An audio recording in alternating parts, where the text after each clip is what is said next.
They say a house remembers. I thought that until my walls began to answer back. It started with small sounds, not ordinary creaks, but soft taps that stopped when I turned. The first time I heard it was at midnight while I made tea. The kettle hummed. Outside, wind pushed leaves against the window. Then tap, tap came from the hallway. I stood very still, and the house listened to me listen. I lived alone in a small gray house at the edge of town.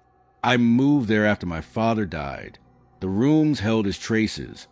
A folded sweater, a photo on the mantel. The house felt like safety. Then it began to keep secrets. Small things shifted.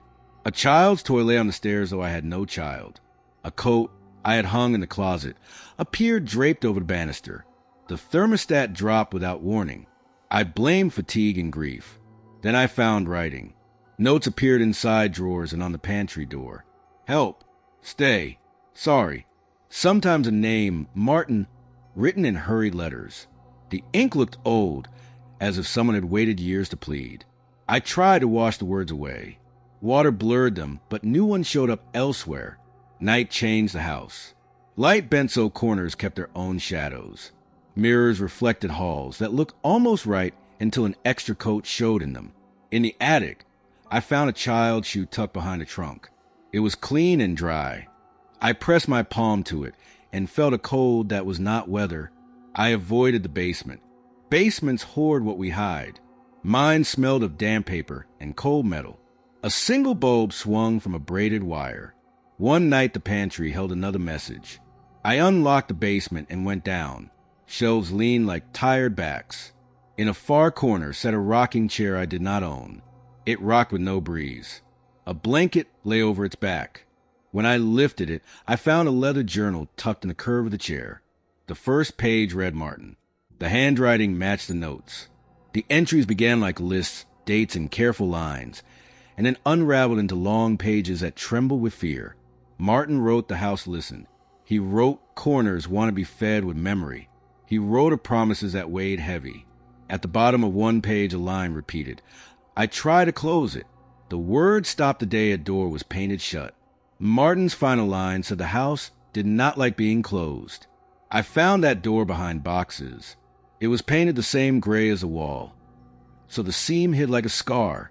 The knob was warm, as if someone had turned it recently. I opened it. Inside was not a closet. A narrow corridor stretched away. The air smelled of soil and old photographs. Frames lined the walls. Faces looked back at me with small notes pinned beneath. Martin, gone 1973. Ella, left 1958. The frames felt less like memory and more like inventory. A light pulsed at the corridor's far end. As I moved, the photographs seemed to shift. The tap I had heard began again, this time matched to my pulse. Tap, tap, voices, thin as paper, fractured and called my name in different tones. Some sounded like children. Some sounded like old men. Near the end, I touched a frame. The photograph showed a woman I had never seen. Beneath it, a note was wet with fresh ink. Stay, 2025. My name, my handwriting. The letters shimmered as if still drying. The corridor tightened. The light grew white and fierce. Pressure pressed at my chest. I ran. The walls lengthened. My legs burned. Behind me, knocks multiplied, and whisperings braided with my name, until each call was a different memory pulling on me. I burst into the kitchen, breath shattered. The journal lay on the table, as if someone had put it there while I was gone. Its last page held a new line I had not read. Some houses eat what you forget. I left that night with a jacket and the journal under my arm. I found a small apartment and slept with the book under my pillow, as if paper could keep a house away. A few days later, I found a letter behind the frame on the mantel. It was my father's handwriting. He wrote of guilt and things he had not confessed. He warned me, if the house ever asks, be careful what you feed it. Some things hunger for forgetting. We sold the house soon after. A young couple bought it. I told them about drafts and old wiring. I did not tell them about the corridor. I could not say what to do when a room keeps asking questions no one remembers answering. Sometimes when I pass that street at dusk, I see the couple on the porch with a photograph leaning in the window. A face stares out I do not know. I do not go close to read the name. I learned that forgetting can be dangerous. At night in my new apartment, I sometimes wake to a faint tap through thin walls, tap, tap, and my skin goes cold. I think of Martin and the house that listened until it was fed. My last thought before sleep is a corridor's question. What will you feed the house when it asks?